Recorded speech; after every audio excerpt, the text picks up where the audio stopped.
salacious information. Yeah, actually, the first live was my own company's kind of back end Ustream channel, G1NBC Ohio, which I can't wait to talk with all of you about. Then we went to Facebook Live, so they should already be hearing us, and then All right. should be on YouTube for our channel for the Global Engagement Network. So welcome everybody to the Global Engagement Network. This is Gen Weekly 2017, episode 2.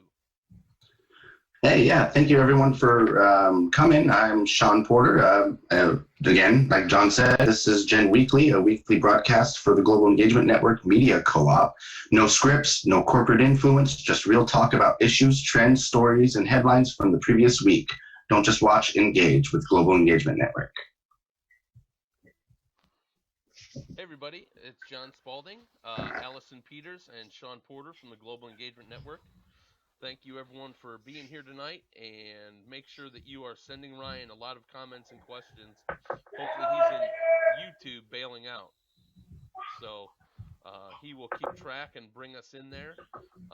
So let's go ahead and get us started. We'll start right off with our agenda for tonight.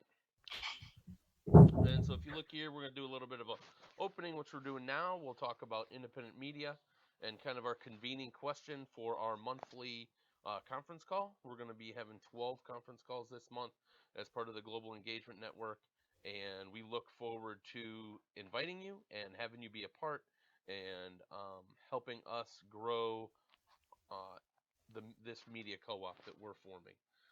We'll highlight a co-op tonight, talk a little bit about social media censorship. I did see that there was a slide that was added about Obama's farewell address, so I'm assuming we'll get to that. Talk a little bit about the Russian hack, copyright versus creativity. We'll go over a couple Gen announcements, and then we will close with some updates for next week. So thanks everyone for being here. Let's go ahead and get started.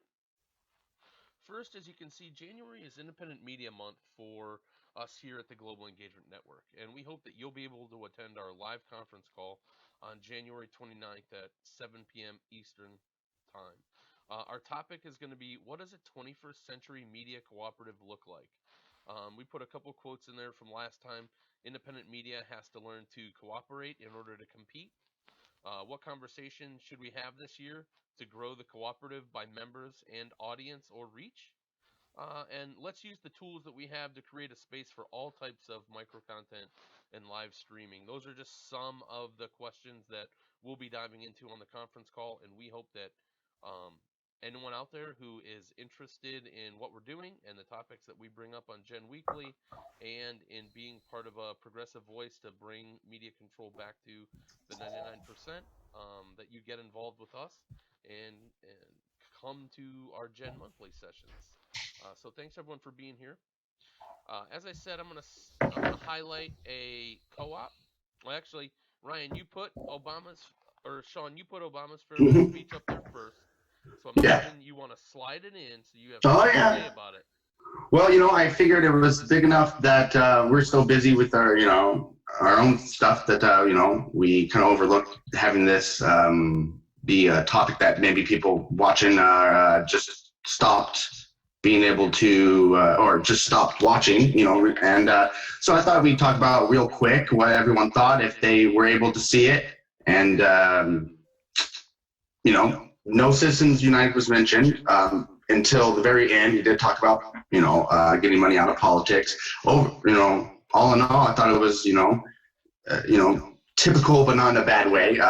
He's very, he's, a great orator, and he really, had a lot of, reading between the lines sort of, rhetoric in there, and lots of not so, stuff that was a little more obvious and, on, his sleeve. And, he really kind of was trying to pave a path forward for progressive thinkers. And so I came out of it thinking, no matter what you think of Obama as far as, him being a very, very moderate, progressive, or even you could say a moderate conservative, he is going to go down in history as having done some really special things for this country, and especially when you see him in between the presidents that came before him and followed him. It really, I think we're really going to learn to appreciate him historically. Anyone else watch it? No, I did not watch it. I was watching mainstream media this morning and talking about it with my wife as far as the farewell speech and our general. Well, she wasn't as disappointed in the 8 years that he was in office as I was, and so we had some good discussions about that. I am not shocked at all to hear that he didn't talk about Citizens United or money out of politics. He was surprisingly capitalistic, which is fine.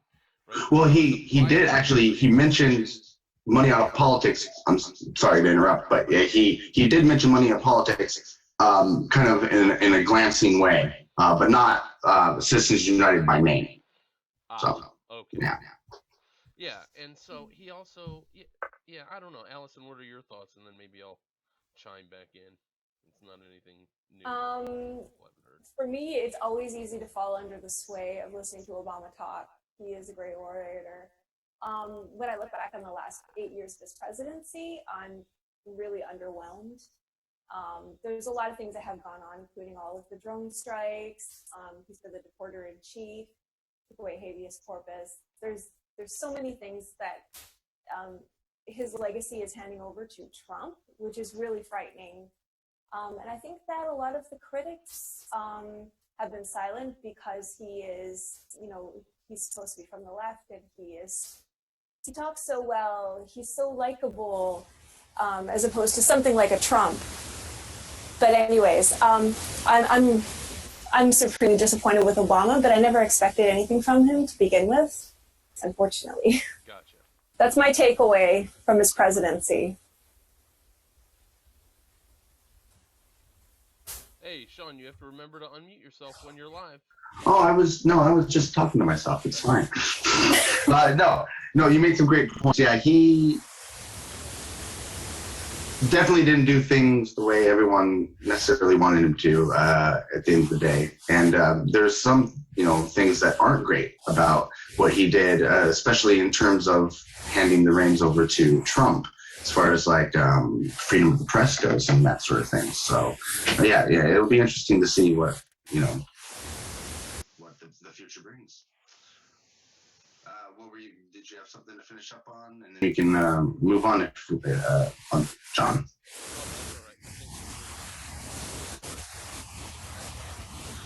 Okay.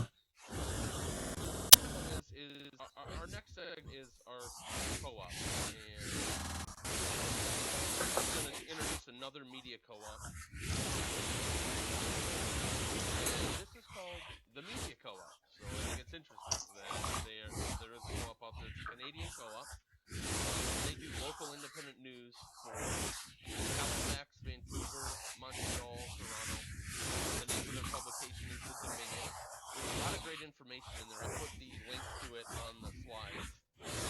But as you can see, they're a coast network of local media cooperatives dedicated to providing grassroots democratic coverage of their communities and of Canada. They have a full list of their editors. It's editor and audience and member owned.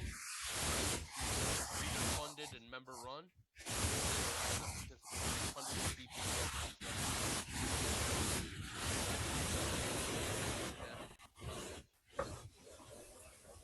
I apologize. I'm getting a lot of feedback in my headset for someone. I'm not sure where it's coming from.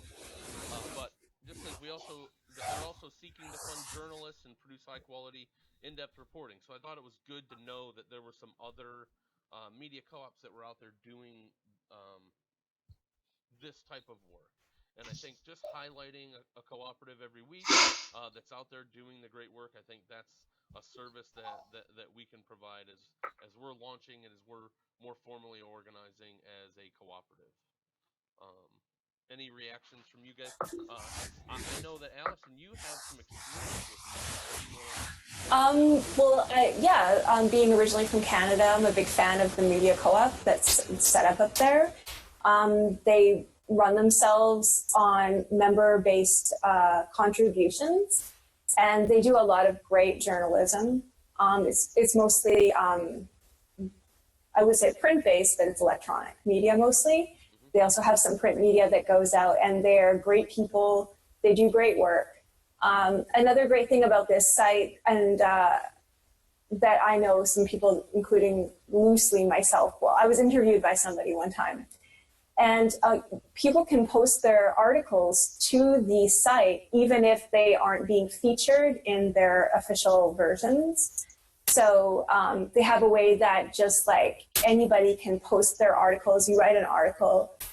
So they are very user-friendly. They support local media, and they do a great job. They have interns working for them, and they do some great progressive and investigative journalism. So it's great to see that they are going strong. Cool. Thank you for that. I really appreciate it, because I think it added a little more context that even I can provide.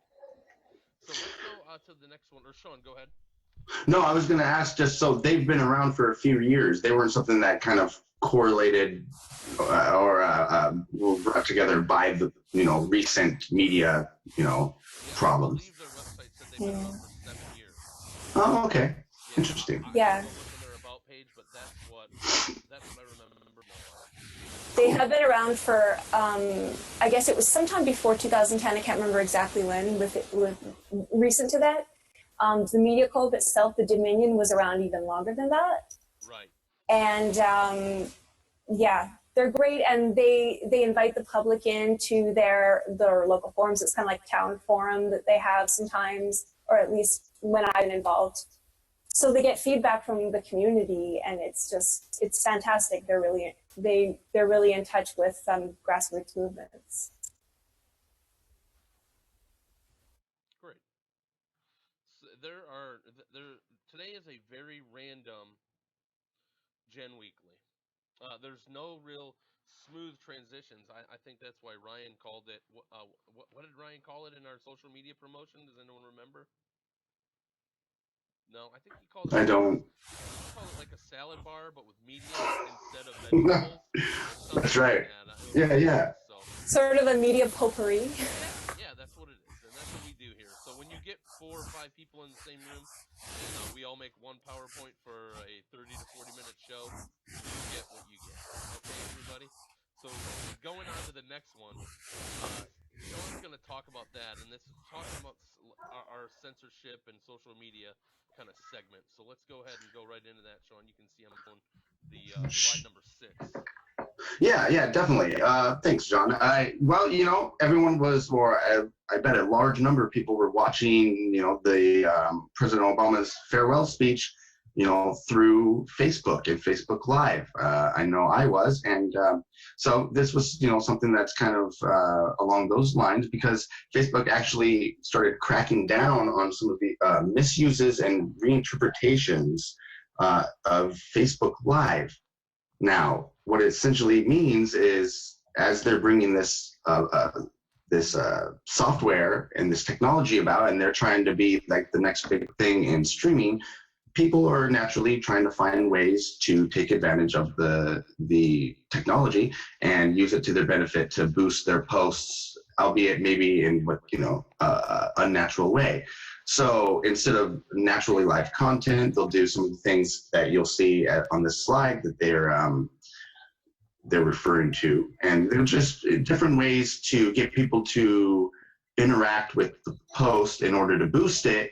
And essentially, it's nothing that's of real content. It's a real simple, like using it to vote or using for an action. And so the picture is, the perfect example of, a heart or a thumbs up. Either one of those are post, and therefore you're going to get a lot of traffic. And, that's obviously good for you, but Facebook can't necessarily benefit from that. And so it's this interesting cross section where, yeah, of course, Facebook's going to bite down on it. And they've also come out and said that they're wanting to not just stop at that, but they're wanting to actually create a platform that allows for these uses and that but they want to be able to control them, of course. So does anyone else have any interest in this particular topic? Absolutely. I don't see any reason why we wouldn't be able to, as content providers or as social media members, be able to post a picture and solicit polls using reactions to get in trouble, or to even have Facebook reply to say, please don't use our emotions or our emojis that we made to do your own type of engagement or to do your own type of voting. To me, it just smacks of censorship, smacks of power. Everyone loves Facebook, right? But Facebook is not the internet. Facebook is a company, and they take the data, they get the advertisers, they get the developers. That's why they're $1 billion company. So to continue to allow that, I mean, let's just find some other place to go and hang out and share stuff. In my opinion. I agree. I think it would be great if we had some kind of open source social media setting which respected privacy, which respected, viewer content, which respected, a plurality of opinions, and allowed people to run it the way they wanted to. I mean, I remember years ago there was a launching of the Diaspora, which was supposed to, sort of meet with some of those intentions. It never really took off. But I think, if people really enacted their own power, we could probably migrate everything else. It's a matter of would that new thing be. As a business, this is where capitalism comes in and brings a giant question mark on how well it works, because there was a point where Facebook was, for all intents and purposes, perfect. And of course they're going to run with it, and they're going to keep on trying to add to it. They're going to keep trying to make more money than the quarter before, and eventually it's going to break like MySpace. So we'll see. I like that one. And so, there's some other ones out there that are up and coming, like the one that you shared yesterday, Allison, Diaspora. I don't know a whole lot about that. I'd be interested in checking that out. But like Medium is not really a social network, but Medium is a good sharing spot and things like that. So I think you'll just see people kind of transition away. But I think they'll still have their core users and their people that share their food pictures and their family pictures like I do and stuff like that. But as a news outlet, it's so bad with the way that it censors and with the way that it's clickbait, and people send out articles and they don't even read the about section and see how fake it is. I don't know. Or that it's a parody site. Like that's what it's like, how do parody ads and articles still get sent around? I have no idea. And it's believed. Yeah, it's a problem. You mean, and we're not talking The Onion?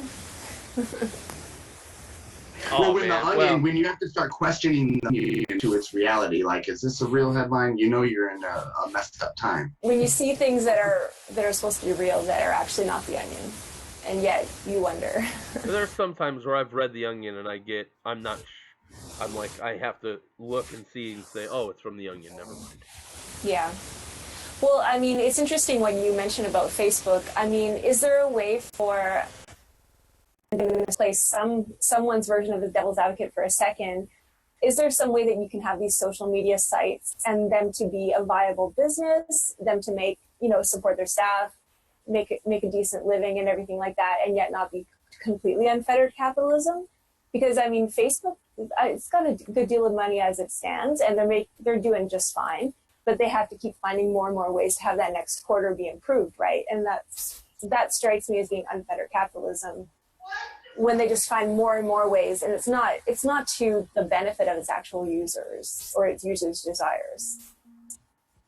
Yeah, exactly. Yeah, that's definitely true to a point. That I don't know. He could stop. He could decide to to kind of hold secure on what he's doing, then I would still expect him to be like, oh, it'd be great for live streaming, and for live video. And so those things I expect, but you can tell it's really come down to selling us ads, and people use it much more different than, say, Twitter. And so it's really become its own niche of, connecting with people. It's very interesting. Does anyone use Twitter anymore? Oh, I use Twitter more than Facebook. Do you? All the cool kids, I guess, are on Instagram. I don't know. I know. All the cool kids are on Instagram. I just wish Twitter was better at their product. I wish they had a better handle on it, like you said in the beginning, and be able to, like, Twitter is great for managing short conversations or being able to bring in and connect with a whole bunch of people. But it's just they got to deal with ESPN now, where they're streaming the NFL, or I'm sorry, they got to deal with the NFL where they're streaming games, and so they're getting into the streaming content game. They're definitely nailing down some big names, and I watched. I think it was part of the Sounders game when they were playing recently, local soccer club. But so everyone's trying to make a big play, and I think that's interesting because it's fun to comment on events and stuff like that. People like short and sweet because it's fun. Does anyone here who's a sports fan find it difficult to be able to watch games, like if you don't have cable TV, if you don't have TV? I know when I was trying to watch certain portions of the Olympics, and I've got all kinds of problems with the Olympics as an institution, but I wanted to see some of it. I mean, the athletics are amazing, and it was basically impossible, like unless you had, NBC Sports. Even online, did you ever try to access it online? Yeah, I mean, they would have little tiny clips on YouTube maybe after the fact. And this is of the Summer Olympics that just happened? Summer Olympics. I don't know if anyone else has had a different experience, but I was trying to... I have. Were you in Canada or were you in the States? No, I was in the States. Interesting. Yeah, I remember watching, because I'm into the sports that they don't play, like the judo and taekwondo. Those aren't the ones they're showing on TV, and the wrestling. And so... I'll watch the live feeds where they'll show just those. You can go and watch. NBC had an app this year that you had to download, and they had everything. Yeah. You had to download their app, but unless you watched it while it was happening, I don't think you could rewatch it. Like, they unless had you paid. some highlights, but I think that might be what they got you. Yeah. I don't know if they had any VOD, but you had to tune those on. But I mean, NBC owned the rights to broadcast the Olympics, and they had it. Oh, yeah. Interesting. All right, so let's breeze through some of these other slides because we're already past. Okay. So we got this one on. Let's talk a little bit about podcasting. Yeah, well, it's podcasting in partially. The interesting thing is, we're talking about Facebook Live. This is them trying to get into live streaming realm now, and that's going to be very interesting for podcasters and anyone else looking to tell stories or engage live. If you've got not the greatest internet, or you've got a horrible backdrop, you don't got whatever it is, you don't have some other big names working with it. So I'm really looking forward to this because I'm going to instantly be trying it out. So just look forward to content that will be utilizing this in the future. That's all. Awesome. We go into it would be something else. However, as some of you may have noticed over the weekend, the intelligence community in the United States publicized a 25-page, highly redacted report alleging that Russia hacked through various means, including cyber means, cyber hacking, and so on. It's propaganda machine, the U.S. presidential election. Not only that, but popular opinion in the U.S. Basically, the report was compiled by intelligence agencies, the FBI, the NSA, the CIA, and so on. They give various, it's basically what it is a summary of their findings. They don't give you a whole lot of, if any, they don't give you word for word evidence as to how they come up with the findings. They say that, this has to be kept secret for various reasons. So what we're getting is a very confident report They give you, various their methodology for how they got their intelligence and so on. And they also give some reasons as to why Russia would have done what they alleges it's done, including, for instance, they felt like they're saying that Russia had a vested interest in Trump versus Clinton winning the election. Trump has better interests in mind toward Russia, friendlier toward Russia. Clinton, more aggressive language. Putin is cited highly in the report as having, had a thing against Hillary Clinton. He felt like she supported some of the popular uprisings that happened in Russia, for example, between 2011 and 2013, against the government activities going into the Ukraine and so on.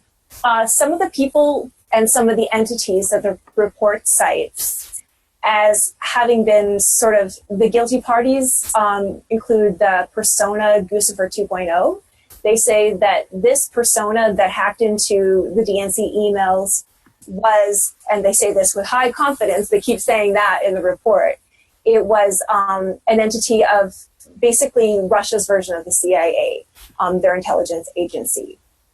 How they know this, they don't tell us, but they also link WikiLeaks, because WikiLeaks publicized a lot of this information that sort of put a negative light onto the Democrats, their internal corruption, their processes, and so on. And it also includes the DNCleaks.com, which publicizes information. Interestingly, they also cite RT News, which is a news outlet that highlights media. And as I said, Putin himself is basically, it's very difficult to go into the details, but you can read the report for yourself. It's online. The New York Times publicized the PDF version of it, and also numerous articles sort of going into it's what it felt the report was summarizing. So basically, if you take a look at the list of the sort of the parties that were indicted in the report, a lot of them are heavily, implicated in basically hacking into the DNC's emails. So one of the questions I would put forth would be, so how is this influencing the election? Well, I mean, we found out some negative things about the Democratic Party. However, all of the information came directly from the operatives within the party, so it wasn't made up information. It was information already there. Now, how dare you? Whether or not Russia really did hack into it, had an interest, that would definitely be like huge. However, the U.S. has a long history, along with places like Russia, of doing similar things. I mean, the United States is not unknown to back military coups into other countries, propping up leaders that they themselves support. So, a question I would put forth is, how much of this is something that's Russia's bad versus, is everybody being held to the same standard? However, getting back to the report, as you can see in the annex of the report, no less than 7 pages are dedicated entirely to RT News, which is a news outlet. It features, Ed Schultz. It features, Julian Assange has a piece there. And, you have many sort of what you might call independent media on there. And so basically, they say that RT News is responsible for propagating propaganda from the Russian point of view, and to sort of be planting seeds within its viewers and within Americans that would be in their favor toward elections, but not only that, political dissatisfaction with the state of America and political unrest. So some of the things that are directly mentioned in the report, for example, RT News is planting seeds about, U.S. citizens being concerned with their civil liberties being trampled upon. That's one of the concerns that a lot of people have. For example, habeas corpus. You've got, various government control, Patriot Act and so on. Those kinds of things that people are concerned about. However, RT News is apparently proliferating those concerns within people, concerns that people have had about election fraud. A lot of people didn't trust the results of the election, as we can see in many states during the primaries as well as during the general election. People are concerned with machines being hacked into and this sort of thing. This sort of thing might have been talked about on RT, and therefore RT is guilty of people's concerns with that. They even cite the phrase, when people say they would like to take our government back, this is something that RT News is guilty of planting in the general consciousness, I guess you could say. The idea that democracy is failing in the United States, the phrase itself, the surveillance state, that a lot of people refer to. We do have the NSA. We have a large amount of the population concerned with the NSA reading, gathering, mining our information, spying on us through various means. And so, again, RT News is apparently one of the big culprits with people's concern with that. Even the idea of supporting political protests coming from RT. Occupy Wall Street, interestingly enough, is cited in the report as being something that was sort of sponsored by RT to create popular dissatisfaction. Generally speaking, the idea that there's such a thing as Wall Street greed, Wall Street corruption. Also ideas such as that our economic system is flawed, income inequality, these kinds of things that people might be concerned about. Apparently, they are not so subtly linking that to some kind of lack of patriotism, because maybe that's the American way of life. I don't know. I don't know what the implications are. And I would like to hear from our audience as to what they think about it, what they thought when they read these things. Otherwise, they even cite something such as the anti-fracking movement as something that has been sponsored by this arm of propaganda that is the RT. I'm not even joking. And they say, go read it for yourself, John. Don't you dare tell me what to do. Go read it. Here I go. Oh my God! I'm sorry. I'm getting infuriated. I'm like shooting the messenger. So yeah, you keep going. I didn't mean to interrupt. Go ahead. I was like, are you kidding? What? The implication that they give is that if people are concerned with fracking. Obviously, there are many reasons people are concerned with fracking, but what it goes into in the report. From what I can see, and I will just give out the caveat right now, I did not spend a whole lot of time reading this because it's huge. However, this is what, you can find these words right in there. And the implication was that, okay, so if the American citizens have this anti-fracking movement in the US, then Russia will gain more power over the distribution. Russia and its allies will have more power with selling more oil, and therefore gaining control over that market. Wow.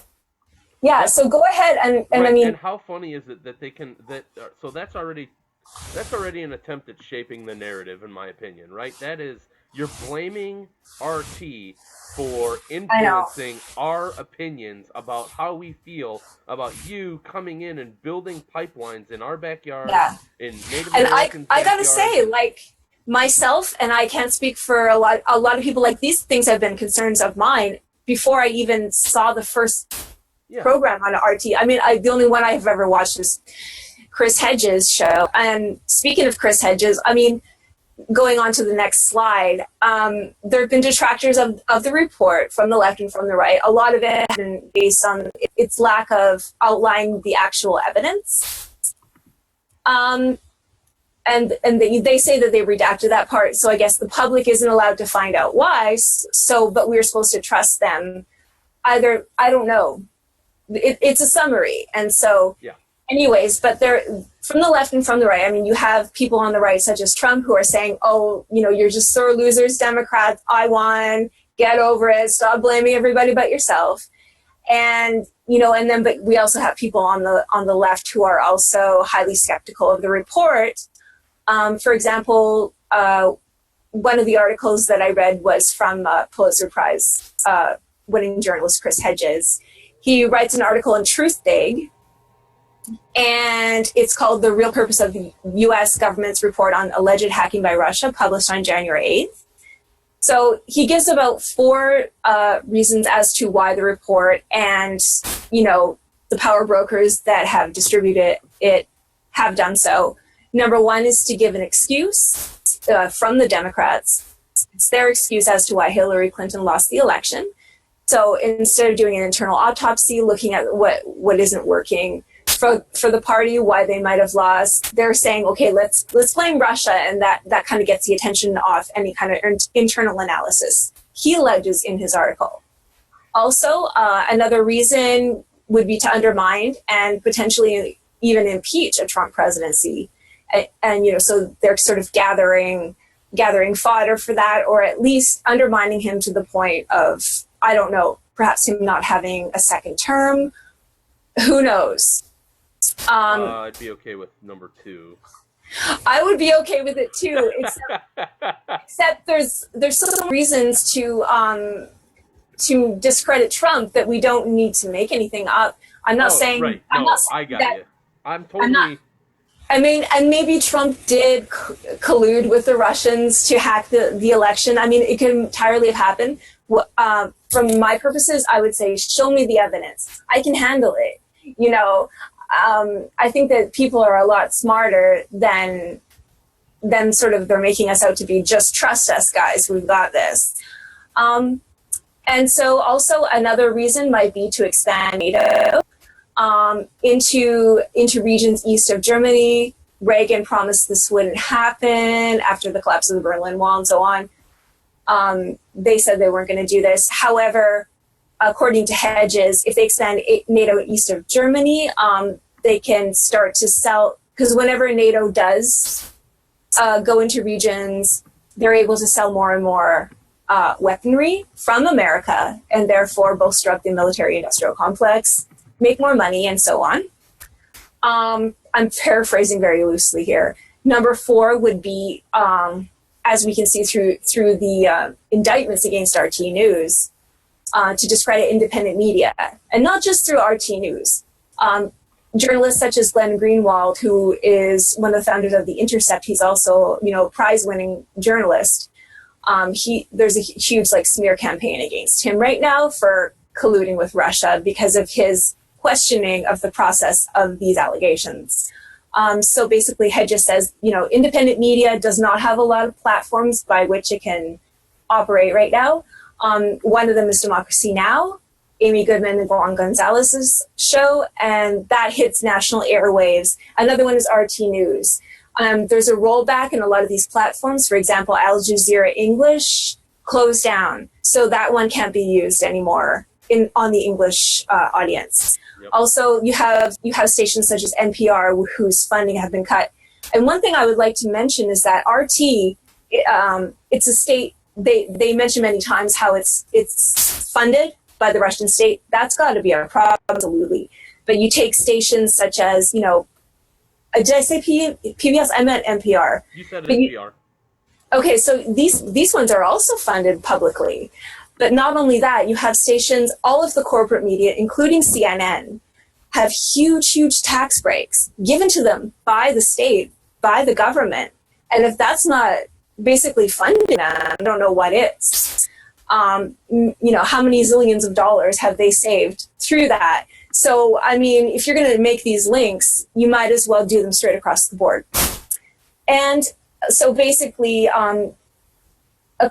Hedges asserts that this is a new doctrine being meted out to quell dissent, to bolster up the corporate military state, and that both parties are basically lackeys of the corporate culture, the corporate objectives. Interesting.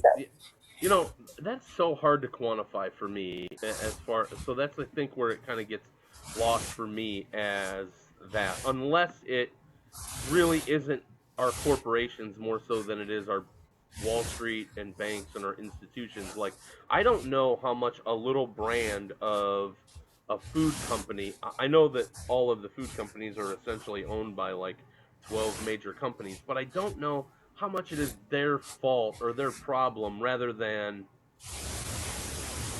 Wall Street, banks, and like you said, the military-industrial complex, and some of the larger organizations, and some of the organizations that get subsidies, corn, oil. You know, it's just it.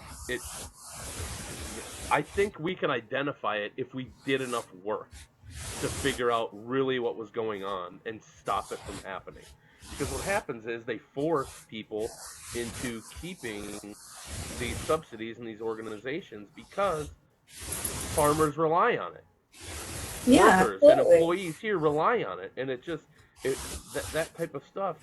I don't know. And why shouldn't like farmers be subsidized? I think they should. The problem is when, you know, they force them into making these like huge mega farms and so on. I mean, Yeah. why shouldn't things be subsidized? There's no actual reason. I mean, I'm agreeing with your point. I mean, it's Well, my point was loose too. It's mostly rambling. I am wondering though if, like, who's really to blame and all that. I think point 4 is most important, and I think that's why we're here, and that's why we're having Independent Media Month for the Global Engagement Network. And think about it. If our government is intentionally discrediting independent media in order to scramble for their platform and to save it, and you can kind of see that. We'll show you another slide coming up where we kind of look at headlines and kind of look at how our media kind of shapes the narrative by probably the same story with the same quotes, but changing the headlines and changing some of the phrases to fit the content beliefs of their readers. So, Allison, was there anything else on that one? I think that was such a great segment. Thank you so much for doing all the work for that. Thanks, and I encourage everybody to go out and read and take a look. You know, even if you can't read it in details, take a look at the report and for yourself. And who's got time? I know to read something that long, but while you're there, you can read the Affordable Care Act and see if there's anything we can do to fix that in the next couple months. So next up, so Ryan put this in there, but Ryan is working our social media. And hello to Judy, and hello to Cynthiana, and hello to everybody else that's out there. We appreciate you being here, and we hope that you will get involved in our media cooperative, and that you will help us grow this year. So Ryan put this in here just a little bit. Post-election strategies. Option 1, take responsibility for running a bad campaign and change our corrupt behavior. Or option 2, blame Russia and risk World War III to cover up our own corruption and incompetence. Let's all remember that the emails are factual. The emails came from actual people within inside the United States. They just happen to get hacked into because some people at the higher-ups in the organization decided that they did not want to purchase a firewall. Sean, anything from you on that one? And if not, we can go to the next one. Yeah, just real quick, I guess I would say that this kind of goes back to what I was saying with how he's going to look in a historic perspective. In one way, you're like, you know, it was advantageous of him to do the things he did with like marriage equality and the other great things that he might have done. But dang, he really set it up, you know, and gave him, you know, kind of giving a mess away. He did his best with it, and he was getting, you know, strong-armed the whole time, and you know, he lost it for whatever reason. And of course, our government's really doing what we all expected, which goes back to what you were saying about, you know, are we all big enough and strong enough in this country to take the bad news as it gets, as it comes to us, or does it really need to be filtered like this? Are they really protecting the masses from going crazy? I could see it either way. So who knows? I guess we might be about to see. So. So I'm going to read a couple comments as we look at this next slide. This next slide is how do we know the truth? So this is a little experiment that we're going to be doing on some of our segments of Gen Weekly. And what we're going to do is we're just going to pick a topic. This topic we picked, the topic that Allison just did a great segment on, and that is the Russian hack. And so what we did was, when we were doing our planning last night, anyone who wants to come and plan for today's broadcast, we meet the night before to plan this out. So you are welcome to come, and we're also going to start getting more and more stuff to get you all engaged in bringing you guys the information that you want to see. So what we did was we just went out and we all found our different headlines from what we felt were publications that leaned far right, moderate left, far left. And I'll just let you guys go ahead and read those headlines. And I'm going to read a couple comments from folks. So we have Dewey Bueno, who was talking about the report that you mentioned, Allison. And they said the report is poorly written and a joke. Friends of Bernie Sanders said, I just don't know anyone who really believes Russia messed with our election as much as the DNC did. Oh my God, I love that. And Dewey also said CNN, NBC, etc., all engaged in propaganda now. And so I think that's a good segment here. You can see the far right from Breitbart said, Clapper, alleged Russian hacking efforts did not change the vote tallies. This next one up was from Fox. It said, Trump, after Intel briefing, insists Russia didn't sway the election. Moderate left, this one is from NBC. It says, DNI chief Clapper takes swipe at Trump and Assange as he defends Russia hack Intel. And then the far left, this was from where again, Allison? The Intercept? Yes.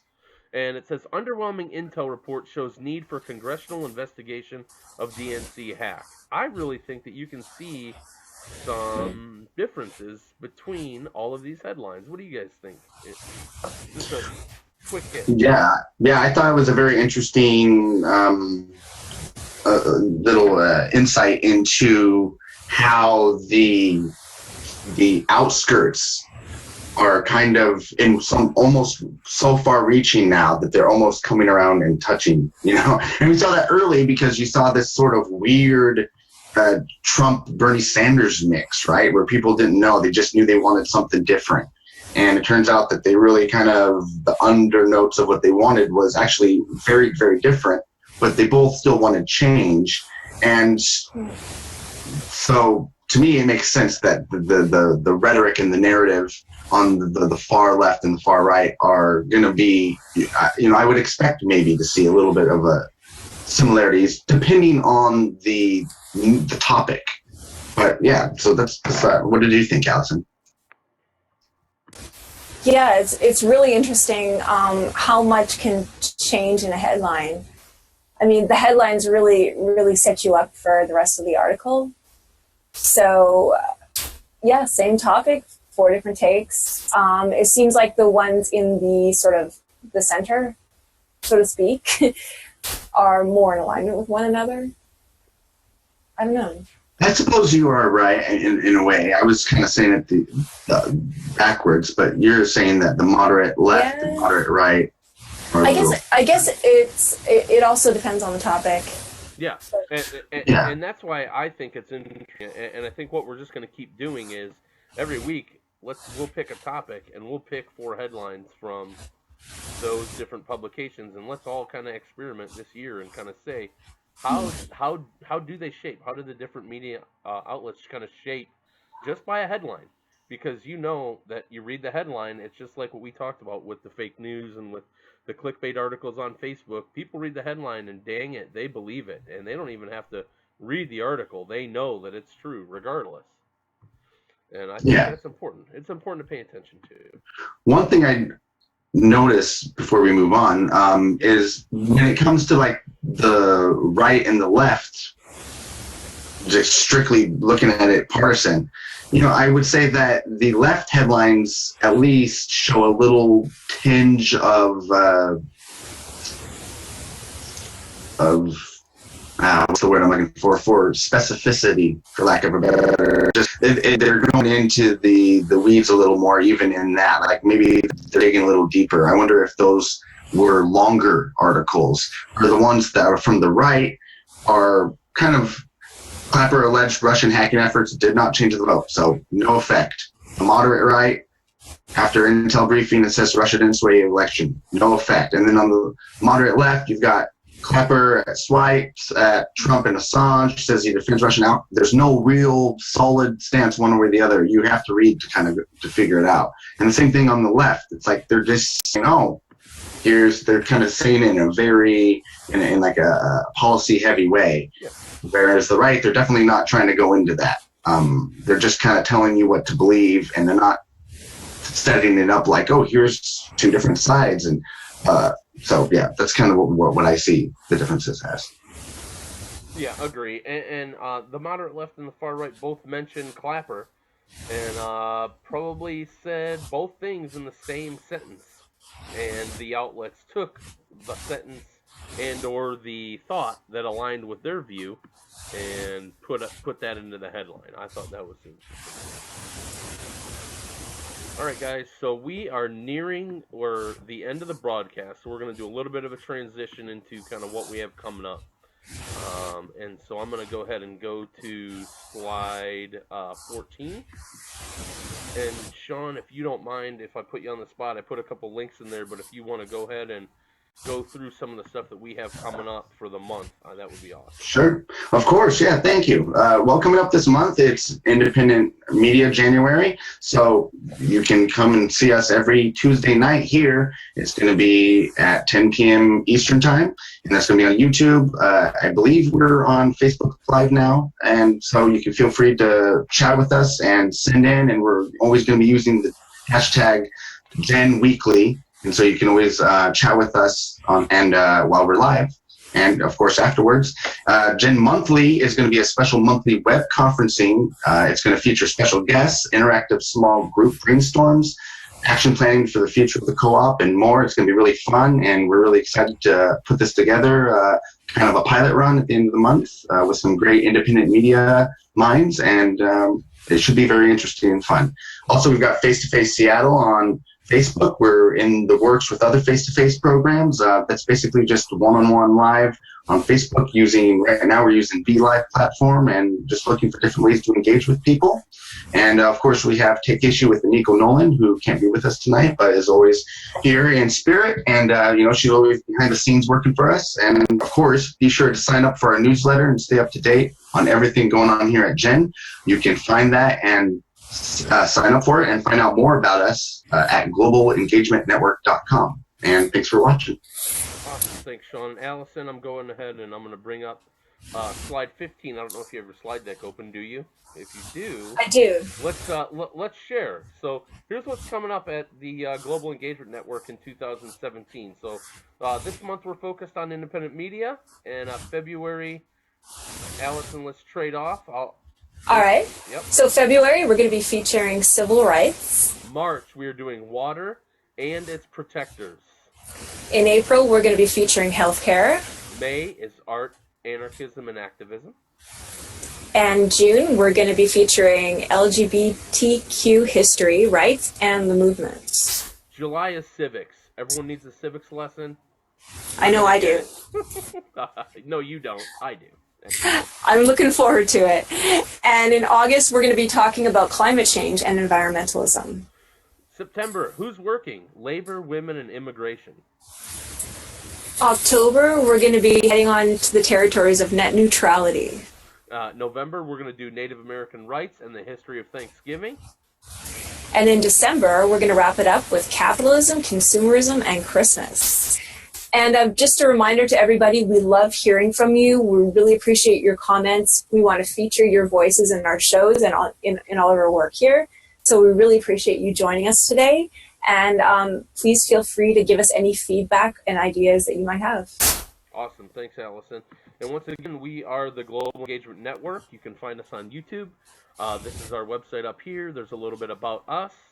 We are also on Snapchat, Twitter, and Facebook. Please follow, like, share, and get involved with the Global Engagement Network Co-op, where we take independent media and we don't just watch, engage. Have a good evening, everybody. Good night, everybody. Good night.